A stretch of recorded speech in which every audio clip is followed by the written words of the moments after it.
사랑하는 성도 여러분, 오늘도 여러분의 모든 길 가운데 주님과 동행하시는 축복이 있기를 소망합니다.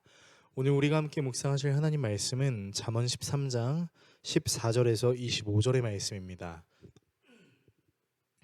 지혜 있는 자의 교훈은 생명의 샘이니 사망의 그물에서 벗어나게 하느니라. 선한 지혜는 은혜를 베푸나 사악한 자의 길은 험하니라.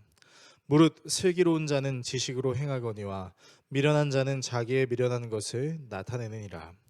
악한 사자는 재앙에 빠져도 충성된 사신은 양약이 되느니라.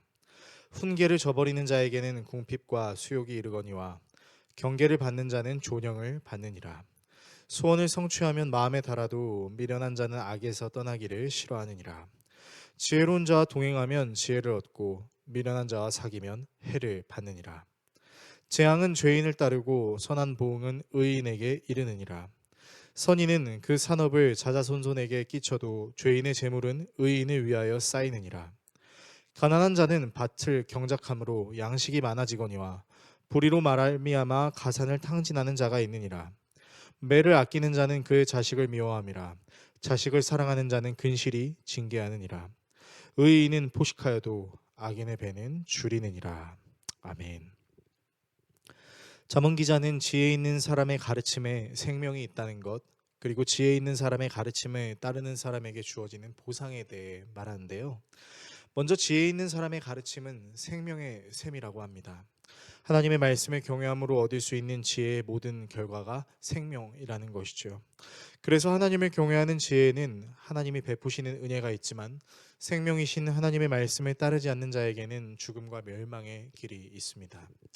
또한 하나님의 말씀에 순종하는 사람은 어려운 상황에도 하나님이 주시는 지혜로 길을 찾아 나아가지만 미련한 사람은 자신의 어리석음만 드러날 뿐입니다.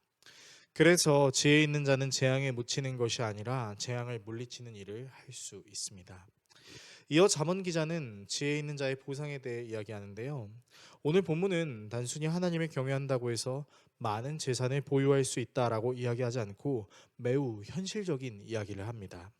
죄인에게 재앙이 따르고 의인에게 좋은 보상이 있고 선한 사람의 유산이 이어지고 죄인의 재산은 의인에게 주어진다라고 말씀하시지만 하나님을 경외하는 사람 중 가난한 사람이 열심히 노력하여 밭에 많은 소출을 가지게 된다 하더라도 불의가 생기면 그에게 돌아갈 몫이 없을 수도 있다라고 말합니다.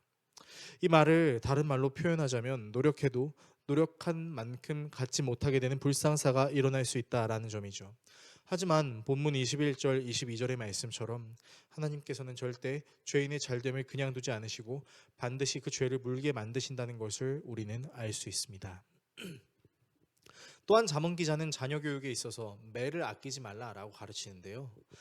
자식에게 매를 들지 않는 부모는 자식을 사랑하지 않는 것이다 라고 말합니다.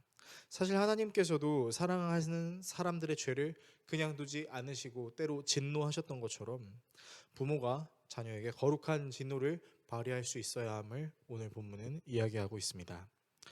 오늘의 말씀을 우리의 삶에 어떻게 적용해야 할까요? 오늘 본문에서 가장 눈에 띄는 것은 우리가 아무리 하나님을 경외하는 마음으로 정직하게 거룩하게 살아도 여전히 악함은 우리의 삶에 존재할 수 있다라는 것입니다.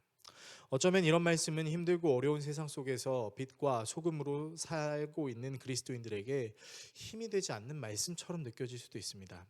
쨍하고 해뜰 날을 주실 주님을 기대하는 마음으로 살아가는 그리스도인들에게는 좌절의 말이 될 수도 있을 것입니다. 사실 하나님의 이 말씀이 틀린 것은 아닙니다. 왜냐하면 아담의 불순종으로 하나님의 형상만 훼손된 것이 아니라 이 세상에 가시와 엉겅퀴가 생겨 세상의 아름다움마저도 훼손되었기 때문이죠. 그래서 우리가 아무리 노력해도 노력한 만큼의 보상을 받지 못하는 경우가 생길 수 있다고 성경은 창세기에서 이미 말하고 있습니다. 그러나 하나님은 모든 과정을 다 알고 계십니다. 그리고 하나님께서는 하나님을 사랑하는 자, 곧 그의 뜻대로 부르심을 입은 자들에게는 모든 것이 협력하여 선을 이룬다라고 사도 바울을 통해 말씀하셨습니다.